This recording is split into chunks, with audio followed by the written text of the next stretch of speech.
আমরা সেই দেশপ্রেমিক সেনাবাহিনীর এবং সেই ম্যাজিস্ট্রেসি পাওয়ার প্রাপ্ত সেনাবাহিনীর ভূমিকা কি প্রত্যাশিত মাত্রায় দেখছি? নো, ম্যাজিস্ট্রেসি ক্ষমতা আপনি দিচ্ছেন, কিন্তু আপনার নখ এবং দাঁত নেই। এই হওয়ার মাধ্যমে কি সেনাবাহিনী একটা বাড়তি চাপের মুখে পড়ে যাচ্ছে না? ওই অ্যাসুরেন্স উপর ভিত্তি করে সশস্ত্র বাহিনী থাকবেন অন ডিউটি, কিন্তু তারা কোনো অবস্থায় জনগণের ওপর গুলি বর্ষণ করবেন না। এই নিশ্চয়তা কিন্তু শতভাগ।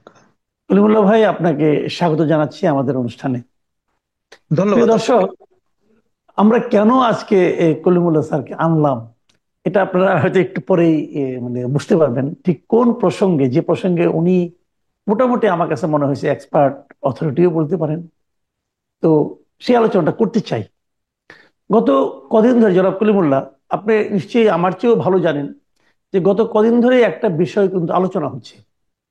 সে আলোচনাটা হলো যে আমাদের এই যে যে আন্দোলনটা হলো, সে আন্দোলনে এবং আন্দোলন পরবর্তী সময়ে দেশের আইন শৃঙ্খলা পরিস্থিতি সব বিষয়ে সেনাবাহিনীর ভূমিকাটা আসলে কি, সেনাবাহিনী কি করছে, সেনাবাহিনীর কাছ থেকে আমরা কি প্রত্যাশা করছি আর কি পাচ্ছি। আবার তারও আগে যদি বলতে চাই, যখন সেই আন্দোলনটা চলছিল, জুলাই আন্দোলন, সেই সময় সেনাবাহিনী কি ভূমিকা পালন করেছিল এবং কেন করেছিল।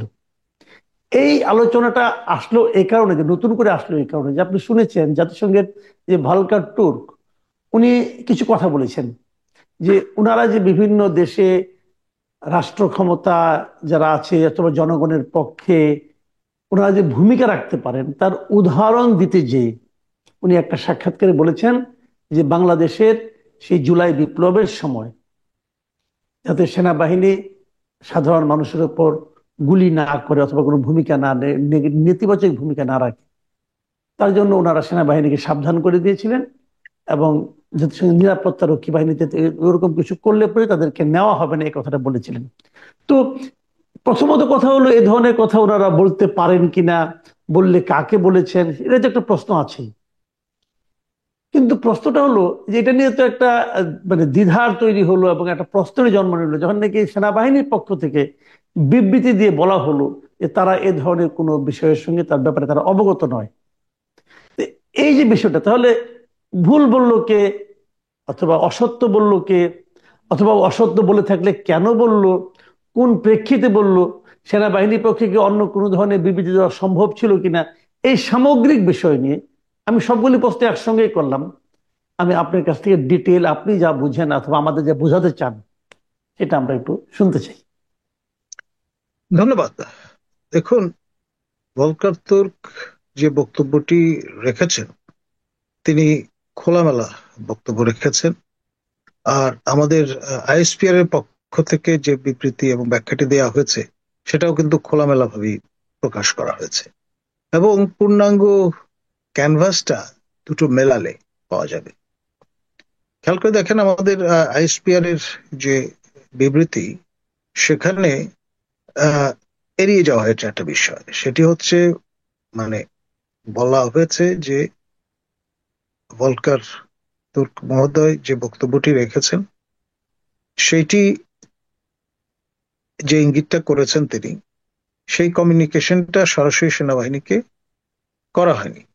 যদি করা হয়ে থাকে তাহলে তৎকালীন সরকারকে বা সরকার প্রধানকে হয়তো বলা হয়েছে। এরকম একটা ইঙ্গিত কিন্তু আছে সেখানে। আর আমাদের দেশপ্রেমিক সশস্ত্র বাহিনী, তারা এ পর্যন্ত গত 23 বছরে 27,000 কোটি টাকা আপনার আমাদের দেশের জন্য আর্ন করেছেন, হার্ড কারেন্সি যেটাকে আমরা বলি।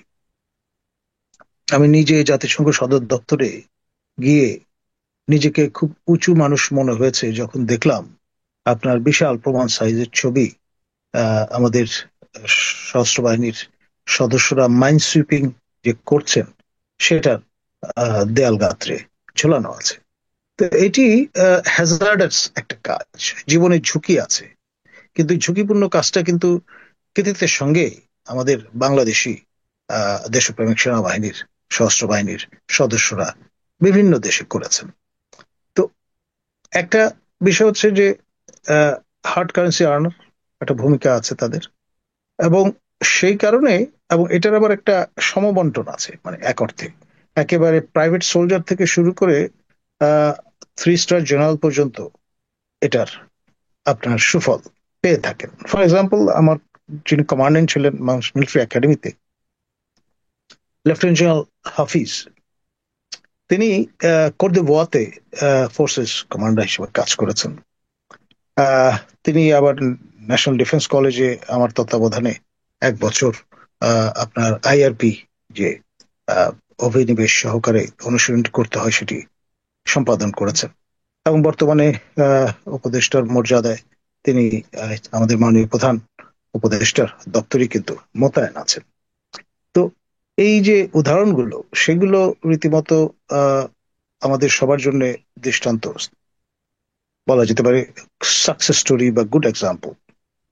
আমি নিজে ডেমোক্রেটিক রিপাবলিক অফ তিমুর লেস্টেতে লং টার্ম অবজারভার হিসেবে আইআরআই এর পক্ষ থেকে, অর্থাৎ রিপাবলিকানদের পক্ষ থেকে আমি কাজ করেছি, এবং সব মিলিয়ে আমার যে প্রতীতি জন্মেছে সেটি হচ্ছে তারা কিন্তু ভ্যালুয়েবল কন্ট্রিবিউশন রাখছেন। অতি সম্প্রতি আমাদের মাননীয় সেনা প্রধান, তিনি সেন্ট্রাল আফ্রিকান রিপাবলিক থেকে প্রত্যাবর্তন করেছেন।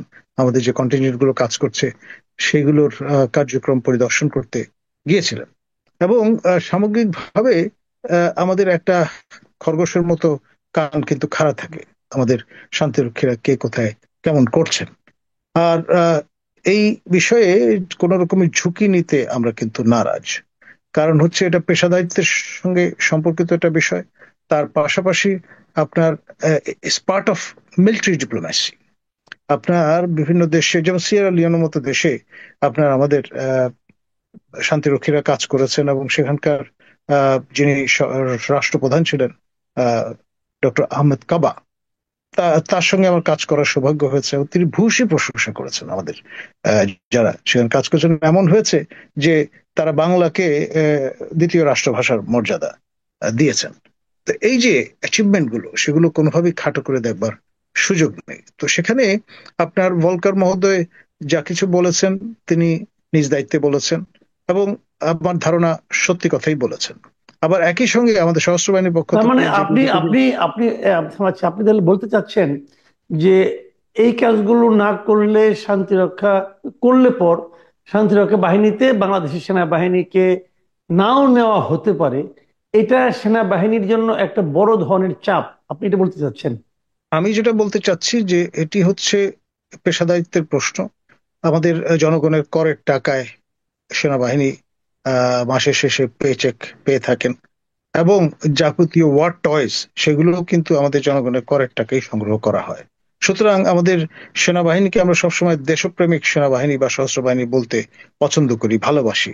এক্সপেকটেশনটাও কিন্তু সেই রকম, প্রত্যাশাটাও না, সেরকম তাদের কাছে। করের টাকায় বেতন তো পুলিশও পায়, করের টাকায় বেতন তো র্যাবও পায়, করের টাকায় বেতন কিন্তু তো মন্ত্রীরাও পায়, এমপিরাও পায়। তো তাদের সবই কাছ থেকে পাচ্ছেন, প্রত্যাশা নাই, খেলে এখান কিন্তু থেকে প্রত্যাশা, এটা কেমন হবে? খেয়াল করে দেখেন যে এখানে তারা যেটা, মানে দে ক্যান ডেলিভার এনিথিং, মানে এইরকমের একটা রাইট। ইমপ্রেশন সবার মাঝে আছে, এবং তারা কখনোই আপনার দেশের স্বার্থ ক্ষুণ্ণ হয় এমন কোনো কাজে যাবেন না, দেশের জনগণের প্রতিপক্ষ হিসেবে কখনো দাঁড়াবেন না বা দাঁড়াতে চাইবেন না। এই প্রত্যাশাটা আচ্ছা, উইদিন অ্যান্ড উইদাউট দুই পক্ষই আছে। জি জি। এখন এখন তাহলে প্রশ্নটা হলো যে ভলকার টুর যে কথাটা বলেছেন, সেই কথাটার যে প্রতিবাদটা আজকে সেনাবাহিনীর পক্ষ থেকে করা হলো, আজকে না কালকে যে প্রতিবাদটা করা হলো, এখন এই প্রতিবাদ থেকে আমরা যারা সাধারণ মানুষ, আমরা তো একটা আহ, দ্বিধায় পড়ে গেলাম যে আসলে তাহলে কে ঠিক বলেছে। আপনি একটু আগে বললেন যে হয়তো এটা গভর্নমেন্টের সঙ্গে কথা বলেছে, কিন্তু মানে সরকারের সঙ্গে তৎকালীন যারা সেই সরকার ইঙ্গিতটা ছিলেন আইপিআর এর বিবৃতিতে কিন্তু আছে। আছে। এখন কিন্তু খেয়াল করে প্রশ্ন দেখেন, হলো, সাবেক প্রধানমন্ত্রী যদি শেখ সরকারকে বলা হাসিনা। হয়, আমি একটু বলে জি, দিই, যদি সরকার শেখ হাসিনাকে বলি তারা, তাহলে সেই অনুযায়ী শেখ হাসিনা তো নিশ্চয়ই এই জিনিসটা তাদেরকে বলবে না। শেখ হাসিনা তো শেষ পর্যন্ত চেষ্টা করেছে টিকে থাকার জন্য, এবং সেনাবাহিনীকে ব্যবহার করে সে টিকে থাকতে চেয়েছে। তো সেনাবাহিনী তো সেটা শুনেনি। তো সেনাবাহিনী যে শুনলো না, এটার পেছনে কারণটা কি এই ভলকার তুর্কের এই মানে আপনার একটু এই হুমকিটা, নাকি নিজস্ব দেশপ্রেমটা, নাকি? ইস কম্বিনেশন অফ এভরিথিং আমি বলবো। কারণ ওকে। এখানে একই মুদ্রার এপিটোপিট দুই হিসেবে, দুটো পৃষ্ঠা বা পৃষ্ঠ হিসেবে আমি দেখতে চাই। এই কারণে যে আমাদের এখানে প্রতিরক্ষা মন্ত্রী বরাবর সরকার প্রধানরা হয়ে থাকেন, আর সর্বাধিনায়ক হন মহামান্য রাষ্ট্রপতি তিন জি বাহিনীর। তো ফলে জি এই কমিউনিকেশন যে চ্যানেলটা, সেটি সরকার প্রধান অর্থাৎ প্রতিরক্ষা মন্ত্রীর কাছেই আপনার প্রেরণ করা হয়েছে, এমনটি ইঙ্গিত কিন্তু আছে। আর আমিও তাই মনে করি। এখন বিষয় যেটা, সেটা হচ্ছে যেই বার্তাটি প্রদান করা হলো, সেটি যদি মনোপুত না হয় সরকার প্রধানের, অথবা তিনি ভিন্ন ন্যারেটিভ হাজির করতে চান, তাহলে জি বিষয়টা অন্যরকম। আর খেয়াল করে দেখেন, আমাদের যে সেনা কালচারের দরবার কালচার আছে একটা, সেই মোগলাই ট্রেডিশন, এবং জি সেখানে সবাই সকল র্যাঙ্ক ফাইলের লোকজন থাকেন, এবং তাদের মতামত মানে হয়তো it's not one way traffic. আমাদের যিনি মাস্টার অফ দ্য সেরিমনি, তিনি হয়তো বক্তব্য রাখেন, মাননীয় সেনাপ্রধান, এবং বক্তব্য শেষ হওয়ার পরে কালচার যেটা, কোনো ডাউট আছে কিনা, কোনো প্রশ্ন আছে কিনা, কেউ কিছু বলতে চান কিনা, ফিডব্যাক দিতে চান কিনা, সেটি কিন্তু নিঃসংকোচে নির্ভয়ে তারা দিয়ে থাকেন। এবং যে ফিডব্যাকটা মাননীয় সেনা প্রধান পেয়েছেন, জেনারেল ওয়াকারুজ্জামান, ডেফিনেটলি তাকে তার সিদ্ধান্ত নিতে সহায়তা করেছে। ইউনানিমাস একটা আপনার ফিডব্যাক তিনি পেয়েছেন, যে আমাদের সশস্ত্র বাহিনীর গর্বিত সদস্যগণ, তারা কোনো অবস্থায় জনগণের বিপরীতে অবস্থান নিতে চান না, নিরস্ত্র মানুষকে আপনার গুলি করতে তারা অপারগ। এই জি যে ফিডব্যাকটা, সেটি সরাসরি প্রদান করা হয়েছে, এবং তার উপর ভিত্তি করে যখন এটি পাবলিকলি প্রনাউন্স করা হলো, খেয়াল করে দেখেন, ডি ডে যেটি, সেটি ছিল 6 তারিখ, সেখান থেকে এগিয়ে 5 তারিখে নিয়ে আসা। ওই অ্যাসুরেন্স উপর ভিত্তি করে সশস্ত্র বাহিনী থাকবেন অন ডিউটি, কিন্তু তারা কোনো অবস্থায় জনগণের ওপর গুলি বর্ষণ করবেন না। এই নিশ্চয়তা কিন্তু শতভাগ এবং বিশ্বস্ততার সঙ্গে প্রদান করা হয়েছে, এবং সেটা আমাদের যারা অ্যাক্টিভিস্ট ছিলেন, বিপ্লবের কাণ্ডারি যারা ছিলেন, যারা কর্মী বাহিনী ছিলেন, সবাই কিন্তু সেটি বিশ্বাস করেছেন।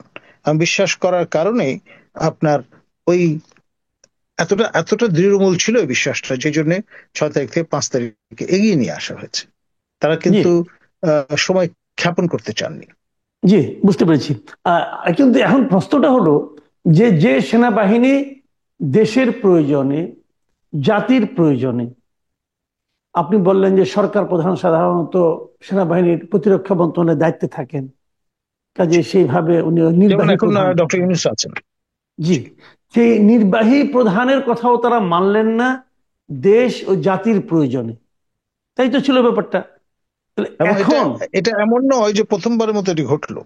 এই আচ্ছা, ধরনের এর ঘটনা আগেও আমরা ঘটেছে। কিন্তু এরশাদ হুম, পতনের সময় আমরা দেখেছি, যে দেখেছি। নুরুদ্দিন হ্যাঁ যে অবস্থানটি নিয়েছিলেন জনগণের হ্যাঁ। পক্ষে, অভ্যুত্থানের তাহলে পক্ষে। জনগণের পক্ষে সেনাবাহিনী অবস্থান নিয়েছেন, জি এবারও জি নিয়েছে এবং নিয়ে থাকে। জি। তাহলে আমার কথাটা হলো, দেশে এখন আইন শৃঙ্খলার পরিস্থিতির যে চরম অবনতি, এবং পাশাপাশি সেনাবাহিনীকে ম্যাজিস্ট্রেসি পাওয়ারও দেওয়া হয়েছে, এখনো বলবৎ আছে।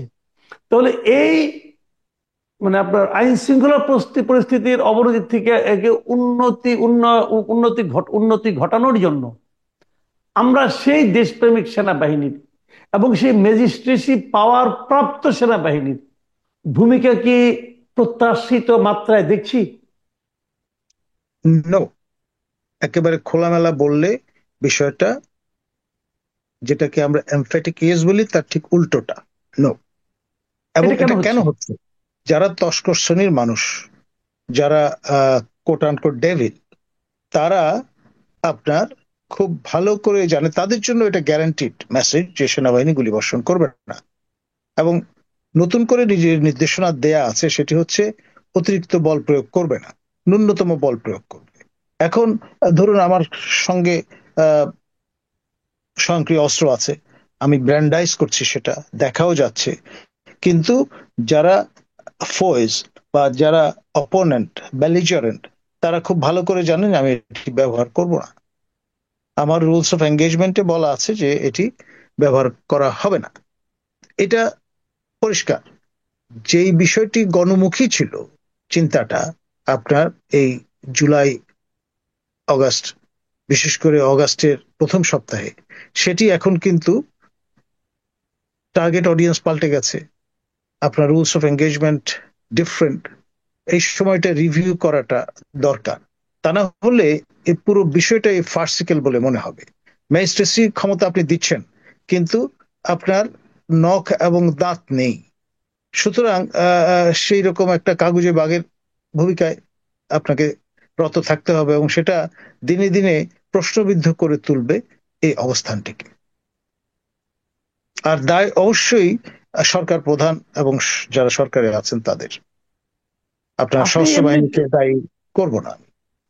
মাঝখানে আরো একটা বিষয়, সশস্ত্র বাহিনীর প্রধান একটা কথা বলেছিলেন, দেশের যে অরাজক পরিস্থিতি এবং এটা নিয়ে তার যেটা আশঙ্কার কথা উনি বলেছিলেন। এবং মানে এই কথার প্রেক্ষিতে কিছু গুজবও আমরা শুনতে পেয়েছিলাম। সেই গুজবগুলো ও মানে আসলে অতটা হালে পানিও পায়নি। গুজব তো গুজবই। কিন্তু আমি বলতে চাচ্ছি যে ডক্টর ইউনূসকেও মানে একটা বিদেশি, যেমন গার্ডিয়ান পত্রিকার একটা ইন্টারভিউ ওনার দেখলাম, সেখানে উনি এই কথাগুলি বলেছেন যে সেনাবাহিনীর সঙ্গে ওনার সুসম্পর্ক আছে, খুবই ভালো সম্পর্ক আছে। কিন্তু এই কথা বলার পাশাপাশি ওই গার্ডিয়ানে যিনি সাংবাদিক ছিলেন, তিনি কিন্তু এই কথাটাও উল্লেখ করেছেন, ওই গুজবের কথাটা উল্লেখ করেছেন। ওই ধরনের একটা গুজব আছে, আর গুজব হিসেবে উল্লেখ করলো, পত্রিকায় তো উল্লেখিত হয়েছে। এই হওয়ার মাধ্যমে কি সেনাবাহিনী একটা বাড়তি চাপের মুখে পড়ে যাচ্ছে না? দেখুন, বাংলায় একটা প্রবাদ আছে, যা কিছু রটে তার কিছুটা তো বটে। নেহায়েত গুজব বলে আপনি পুরোটাই কিন্তু উড়িয়ে দিতে পারেন না, এক। দ্বিতীয়ত, আপনার এখানে অ্যানালজি ড্র করার একটা ব্যাপার আছে। আপনার মাননীয় সেনা প্রধান রাওয়াতে গিয়ে যে ভাষণটি দিয়েছিলেন, সেটি টার্গেট অডিয়েন্স কিন্তু আপনাকে খেয়াল করতে হবে। এরা সব অধিকাংশই ছিলেন অবসরপ্রাপ্ত আপনার সেনা কর্মকর্তা বা সশস্ত্র বাহিনীর কর্মকর্তা বৃন্দ। আর আমার পাশেই দণ্ডায়মান ছিলেন বিপুল ভোটে জয়লাভ করা আমাদেরই একজন টক শো শিল্পী, আমি বলবো কর্নেল হক, রাইট। অবসরপ্রাপ্ত। তিনি সেনা কর্মকর্তা এবং সম্প্রতি তিনি ওমরা করে ফিরেছেন। এখন তিনি তার মতো করে একটি ব্যাখ্যা প্রদান করেছেন, আবার নানানজন নানানভাবে বিষয়টা নিয়ে বক্তব্য রেখেছেন। কিন্তু message is consistent and clear. মাননীয় সেনাপ্রধান এই সরকারের শুরুর দিকে রয়টারকে একটা ইন্টারভিউ দিয়ে বলেছিলেন 18 মাস সময় সশস্ত্র বাহিনী পূর্ণাঙ্গ সহযোগিতা প্রদান করবে সরকারকে আপনার ফিল্ড বিল্ডিং এর কাজে, যাতে নির্বাচন করবার ক্ষেত্রটি প্রস্তুত হয়। সর্বশেষ যে বক্তব্য তার, সেখানেও কিন্তু ইঙ্গিত আছে, মানে ডিসেম্বর পর্যন্ত তারা পূর্ণ সহযোগিতা দিয়ে যাবেন। এখন এই 18 মাস এই ডিসেম্বর পর্যন্ত পরিব্যাপ্ত, ওই অর্থে চিন্তা করলে মানে তিনি কিন্তু বারবার বলেছেন ইজ এ প্রফেশনাল সোলজার, এবং তিনি তার মিশন শেষ করে বাড়ি ফিরে যেতে চান।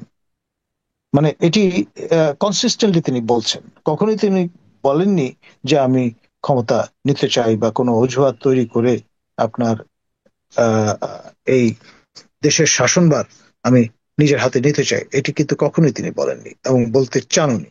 নানানভাবে হয়তো নানান রকমের প্রত্যাশা মানুষের আছে।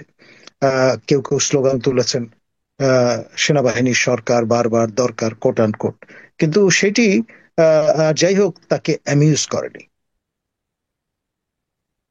জি, অনেক ধন্যবাদ জনাব নাজমুল হাসান কলিমুল্লাহ। আপনি খুবই মোটামুটি কিছু কিছু ক্ষেত্রে খোলামেলা এবং কিছু কিছু ক্ষেত্রে ইঙ্গিতপূর্ণ ভাবে এমন কিছু তথ্য আপনি দিলেন, আমার ধারণা আমাদের দর্শকরা এই তথ্যগুলো পেয়ে একটু চিন্তা করার সুযোগ পাবেন। প্রিয় দর্শক, আপনারা শুনলেন প্রফেসর নাজমুল হাসান কলিমুল্লাহর কথা। আশা করি আপনাদেরও আমার মতোই নতুন চিন্তার সূত্র এখান থেকে হয়তো পাওয়ার একটা সুযোগ হবে। আপনারা ভালো থাকবেন,